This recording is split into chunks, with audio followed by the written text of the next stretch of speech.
सौरभ मालवीय, सवाल यही पूछा मैंने सबसे बड़ा आज कि फ्री एंड फेयर होना और दिखना होना जरूरी है, लेकिन दिखना क्या उससे भी ज्यादा जरूरी है? और क्या यहां पर क्वेश्चन मार्क है? क्या 212 नाम एक रात पहले दिए गए और 6 नाम मात्र 10 मिनट पहले दिए जाते?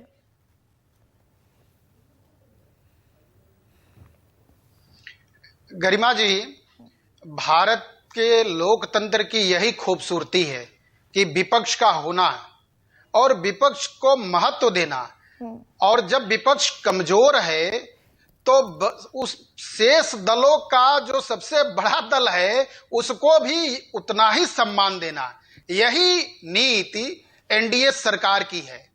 यह हमें देखना चाहिए कि आखिर विपक्ष को ये दर्द क्यों है, किस तरह से है कि चुनाव सर पर है, देश इस समय चुनाव चाहता है, और ऐसे में ऐसे सवाल खड़ा करना यह कितना लाजिम है उनके वास्ते? क्यों? क्या ये उनकी निराशा, हताशा या निष्पक्षता से वो चुनाव से भाग रहे हैं? कहां जाना चाह रहे हैं? सिमटते जा रहे हैं? इस पर जब सीधे कोर्ट का इंटरव्यून होता है कि आप एक पॉलिसी लाइए कि कैसी आपके चयन प्रक्रिया होगी, एक नीति बनाइए, नीति बन जाती है, प्रधानमंत्री की अध्यक्षता से नामित सदस्य होते हैं, उसमें अपोजिशन की भूमिका होती है, और अपोजिशन की भूमिका ही नहीं, अपोजिशन की महत्वपूर्ण भूमिका ससम्मान उसको अवसर दिया जाता है। उसके बाद इतनी निराशा। सौरभ मालवीय इसे ससम्मान, सौरभ मालवीय 10 मिनट पहले 6 नाम भेजेंगे आप। अधीर रंजन चौधरी ने कहा डोजियर दे दो। जो सिलेक्टेड सर्च कमेटी ने जो सेलेक्ट किए होंगे नाम वो तो होंगे, तो आप ये उम्मीद करते हैं कि 212 नामों को 212 एक सेकंड सौरभ मालवीय 212 नाम एक रात पहले आप भेजते हैं और ये उम्मीद करते हैं कि विपक्ष 212 नामों को इन्वेस्टिगेट कर लेगा या जांच लेगा, पड़ताल कर लेगा? यही नहीं नहीं नहीं नहीं नहीं नहीं, बिल्कुल वही मैं कह रहा हूं। नाम मंगाना एक प्रक्रिया होती है, सर्च कमेटी। आप बताइए गरिमा जी, जरा विपक्ष की मंशा को देखिए। इन जिन 3 नामों की चर्चा विपक्ष कर रहा है, आरोप लगा रहा है, इनकी नियुक्ति कब हुई होगी? इनकी सेवा कार्य कब रहा होगा? एक उत्तराखंड में कब गए? कब की सरकार बनी है? क्या इसको बीजेपी सरकार ने इनको नियुक्ति दी थी? इनके कार्यकाल, इनकी योग्यता किस सरकार में हुई थी? क्या सवाल कर रहे हो? कहां कर रहे हैं? लोकतंत्र का मजाक उड़ा रहे हैं, ब्यूरोक्रेसी का मजाक उड़ा रहे हैं, भारत की प्रशासनिक व्यवस्था पर सवाल खड़ा कर रहे हैं। अरे योग्य अधिकारी हैं, जांचे परखे सक्षम लोग हैं, देश की नीतियां निर्धारित करने वाले लोग हैं। सौरभ मालवीय 1988 का जिक्र करेंगे कि कब नियुक्ति हुई, कैसे हुई, लेकिन 2024 का जिक्र करना भूल जाएंगे सौरभ मालवीय। अरे भाई, आप कह रहे हैं विपक्ष को सम्मान आपने जगह दी। बात को कर रहा हूं, इनके सवाल गरिमा जी, गरिमा जी सम्मान पूर्वक यही बात मैं कह रहा हूं कि उनके सवाल देखिए, उनकी मंशा देखिए। चुनाव सर पर है, वो तो राम पर भी सवाल खड़ा कर रहे हैं, राम जन्मभूमि पर भी सवाल खड़ा कर रहे हैं। कोर्ट ने जब कह दिया कि नीति बनाइए, नीति बन गई, तो नीति कोर्ट को ने तो प्रस्तुत कर दिया, उसमें विधि मंत्री है, सौरभ प्रधानमंत्री की अध्यक्षता है, मंशा का संकट है क्या? उनकी भी समिति है। कोर्ट ने तो अरुण गोयल पर भी कहा। क्या कहा कोर्ट ने अरुण गोयल की नियुक्ति पर? कहा ना कोर्ट ने, और कल लिस्ट कर लिया सुप्रीम कोर्ट ने आपके मैटर को। बिल्कुल बिल्कुल। अच्छा, गरिमा जी सवाल मेरा एक उल्टा आपसे है। आज चंडीगढ़ इसका उदाहरण है। आज के दौर में निष्पक्षता कुछ बच सकती है? कहीं कोई गपड़ेबाजी? क्या? अरे भाग क्यों रहे हैं, डर क्यों रहे हैं? क्या तो यानी कि चंडीगढ़ जैसी स्थिति पहले का सामना, जनता जनार्दन है सौरभ लोकतंत्र मालवीय में। ये कह रहे हैं आप कि चंडीगढ़ जैसी स्थिति पैदा हो और सुप्रीम कोर्ट को कहना पड़े कि लोकतंत्र की हत्या हुई, ये चाहते हैं सौरभ मालवीय?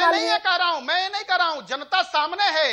मैं यही कह रहा हूं कि आज के दौर में इस समय कुछ भी चीज घपले में नहीं रह सकता। तो यानी जनता के हाथ में पावर है, सौरभ मालवीय यही हुआ ना इसका? कान इधर से पकड़ लीजिए या इधर से पकड़िए, यही कह रहे हैं आप कि पहले अनिल मसीह जैसा प्रिजाइडिंग ऑफिसर कैमरे की तरफ देखता हुआ, बैलेट पेपर को डिफेस करता हुआ पकड़ा जाएगा, मैटर सुप्रीम कोर्ट में जाएगा और सुप्रीम कोर्ट को कहना पड़ेगा कि लोकतंत्र की हत्या हुई।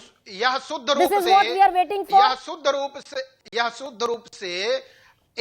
यह शुद्ध रूप से विपक्ष का प्रोपेगेंडा है, निराशा है, चुनाव सर पर है। अरे आपको लोकतंत्र में आके ये उत्सव है, महापर्व है, इसमें शामिल होना चाहिए, खड़ा होना चाहिए और जोरदार तरीके से, पुरजोर तरीके से समर्थन देना चाहिए।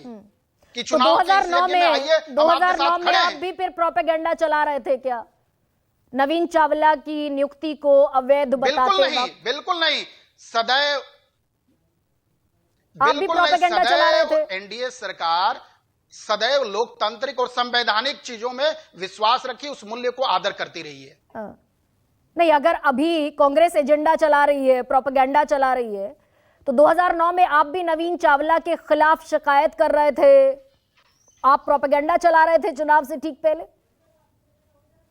उस घटना को इससे जोड़ने की जरूरत नहीं है, वो तो परिणाम सामने था, वो दुनिया जानती है, देश देखा है, और जनता ये सब करती है, देखती है, सब जानती है जनता। आज के दौर में अब घोर निराशा है, चुनाव में आइए, चुनाव में जाइए, निष्पक्ष चुनाव करने के लिए पूरा लोकतंत्र इंतजार कर रहा है, इस महापर्व का स्वागत करना चाहिए। पर सौरभ मालवीय जवाब नहीं दे पाएंगे आपकी नियुक्तियों पर सुप्रीम कोर्ट सवाल उठा रहा है, अरुण गोयल की नियुक्ति पर किसने सवाल उठाया? पूरी तरह से दे रहा हूं और स्पष्ट दे रहा हूं, पूरी तरह से दे रहा हूं और स्पष्ट दे रहा हूं, और ये बता रहा हूं कि सरकार की मंशा शुद्ध रूप से चुनाव निष्पक्ष कराने की है, और विधि सम्मत सारे कानून का अनुपालन करते हुए चयन प्रक्रिया को पूरी किया जा रहा है। कहने से हो जाएगा क्या सौरभ मालवीय? मैंने पूरी टिप्पणी पढ़ दी सुप्रीम कोर्ट की चोट पर सब कुछ सामने है। नहीं तो जो सामने है वही कह रही हूं, पूरी तरह से सारी चीजें पारदर्शी है, सामने है, स्क्रीनिंग कमेटी है। गरिमा जी, स्क्रीनिंग कमेटी पर सवाल खड़ा करना ये विपक्ष की कहाँ की नैतिकता है? अरे भाई, संजय मिश्रा के एक सेकंड आप सुन लीजिए, आप मेंबर हैं, आप सदस्य हैं, आपने तो कुछ भी कह सकते हैं। नहीं, मैं तो अपना कंसर्न रख रही हूं, संजय मिश्रा के कार्यकाल को बिल्कुल रखना चाहिए। जिस तरीके से ऑफिसर्स की नियुक्ति हो रही है, संजय मिश्रा ईडी के डायरेक्टर, उनको तीसरा टर्म देंगे, सुप्रीम कोर्ट को इनवैलिड बताना पड़ेगा। अरुण गोयल की फाइल ईसी के तौर पर एक दिन में घूम जाएगी, सुप्रीम कोर्ट कहेगा हमें पता ही नहीं कि बिजली की रफ्तार से ये 24 घंटे में फाइल कैसे अप्रूव हो गई, और फिर कहेंगे कि गलत सवाल उठा रहे हैं। देखिए, सरकार